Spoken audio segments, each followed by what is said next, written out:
The gluteus minimus muscle is often tied together and talked about together with the gluteus medius muscle. While I think there is merit to speaking about the gluteus medius and the gluteus minimus muscles together, since they do mostly work together to help us stabilize our pelvis and in our everyday functional movements, the gluteus minimus is at the end of the day a separate muscle in our body with muscle fibers that orientate slightly different than the muscle fibers of the gluteus medius.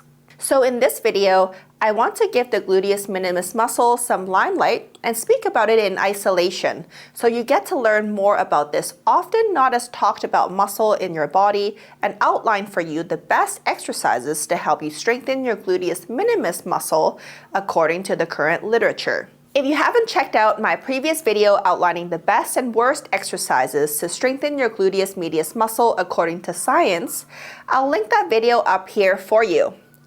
I do recommend that you check that video out, since that video outlines for you the best and worst exercises to do for this all-important gluteus medius muscle according to the current literature. If you want more evidence-based information about physical therapy and exercises to help you with your pain and improve your physical function, do me a favor and hit the like button below and subscribe if you want to see similar videos from me in the future. Without further ado, let's get back into explaining the gluteus minimus muscle and the best exercises you can do to target activating and strengthening this muscle. The gluteus minimus muscle can be separated into two uniquely oriented segments, namely the anterior segment and the posterior segment. And they have the potential to have independent function and exhibit different responses to pathology and aging. The systematic review by Moore and colleagues looked into the common therapeutic exercises that generate the highest muscle activity in the gluteus medius and gluteus minimus segments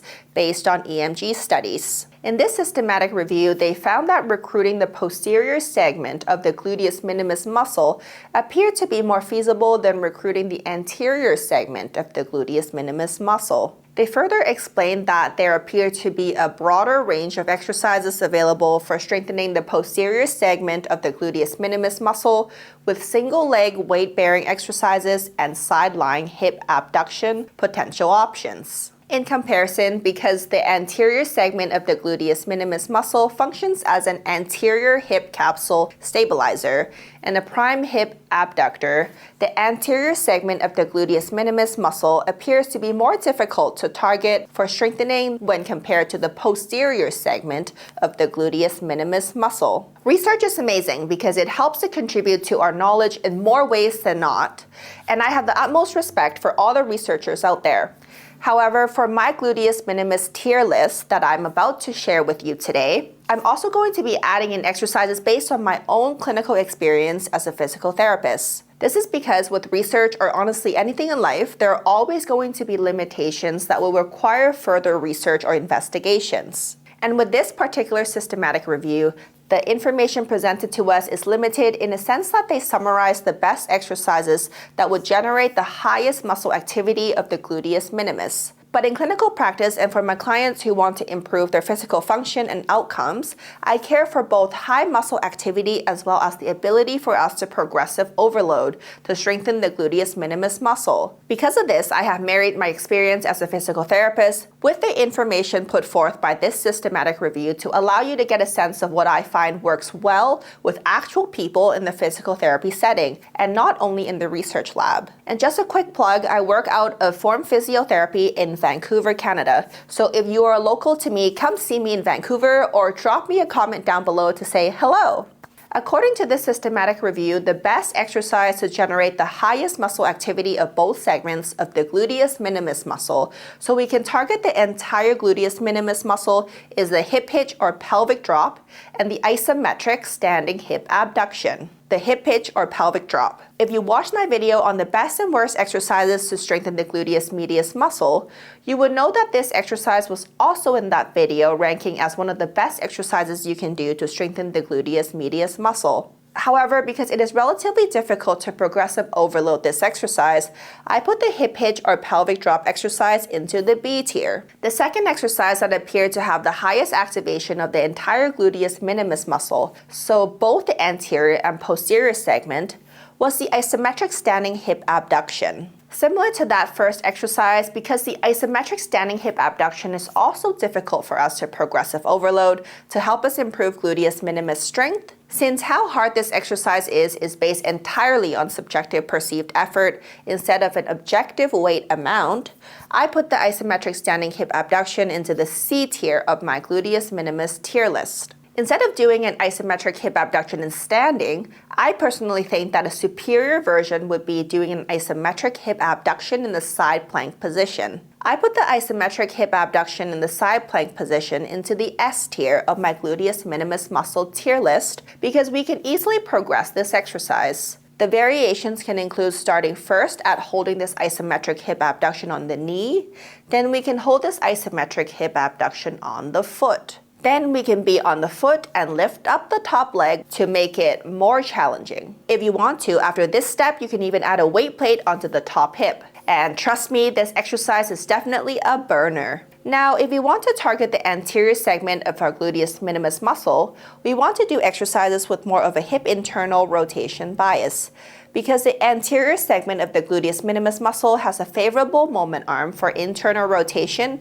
based on the orientation of the muscle fibers. The exercise suggested to have the highest activity levels in the anterior segments of the gluteus minimus muscle is the side-lying hip abduction with the hip in extension and with an internal rotation bias. I put this exercise into the A tier of the gluteus minimus exercise tier list because this exercise has high gluteus minimus muscle activity, and we can also progressively overload it by adding a resistance band at either the knees or the ankles and play around with the sets and repetitions of the exercise as well as how long we hold the leg up at the top of each repetition. Now, if you want to target the posterior segment of our gluteus minimus muscle, the literature suggests that the best exercises would include the rear foot elevated lunge, or in the systematic review, they named this exercise as the dip test, the single leg bridge, the single leg squat with an external rotation bias, and the side lying hip abduction with the hip in neutral, the rear foot elevated lunge, or the dip test. Because we can progressive overload this exercise with adding external resistance like dumbbells, I do like this exercise. However, I only put this exercise into the B tier of my gluteus minimus exercise tier list because this exercise does require coordination and knowledge on exercise technique, since we have to consider the angles of our foot, ankle, knee, and hip positioning when executing this exercise. So in my opinion, there are easier exercises that can allow us to still target the gluteus minimus muscle effectively. This exercise is indeed a good functional exercise option though. The single leg bridge. I put the single leg bridge into the A tier because I like that this exercise is more targeted at the hip joint. My personal preference that will rank this movement into the S tier would be the next exercise, the single leg hip thrust. The single leg hip thrust. I put the single leg hip thrust into the S tier of my gluteus minimus list because this exercise allows us to get a larger range of motion. A larger range of motion will allow us to use our gluteus minimus muscle for longer, which will allow us to strengthen the gluteus minimus at more hip angles, in hip flexion to hip extension. Single leg squat with an external rotation bias. I put the single leg squat into the B tier of my gluteus minimus list because similar to the rear foot elevated lunge, this exercise requires coordination and knowledge on exercise technique, needing us to consider the placement of our foot, ankle, knee, and hip. I do, however, like how functional the single leg squat is as an exercise for overall strengthening, and how it can be progressively overloaded with external weights like holding onto dumbbells. Side-lying hip abduction. This exercise demonstrated high muscle activity for the posterior segment of the gluteus minimus and moderate muscle activity for the anterior segment of the gluteus minimus. So without that internal rotation bias, we get to better target the entire gluteus minimus. I put this exercise into the B tier of my gluteus minimus list because there is a better exercise to the side-lying hip abduction in my opinion, and that is the next exercise called the side plank with hip abduction. The side plank with hip abduction. The side plank with hip abduction was not summarized to have the highest muscle activity in the systematic review by Moore and colleagues, but I personally find that this exercise to have all the elements of what we have previously discussed to effectively activate the gluteus minimus muscle. I also like how challenging this exercise is on myself and on my clients, so I personally put this exercise into the S tier of my gluteus minimus muscle tier list. So the summary of my gluteus minimus muscle tier list. In the C tier, we have the isometric standing hip abduction. In the B tier, we have the hip hitch or the pelvic drop, rear foot elevated lunge, the single leg squat with an external rotation bias, and the side lying hip abduction. In the A tier, we have the side lying hip abduction and extension with hip internal rotation, and the single leg bridge. And lastly, in the S tier, our superior tier, we have the isometric hip abduction in the side plank position, the single leg hip thrust, and the side plank with hip abduction. So this concludes my list for the best exercises for activating and strengthening the gluteus minimus muscle based on the current literature. Like I mentioned earlier in this video, make sure to check out the video I did on the best and worst exercises for the gluteus medius muscle according to science.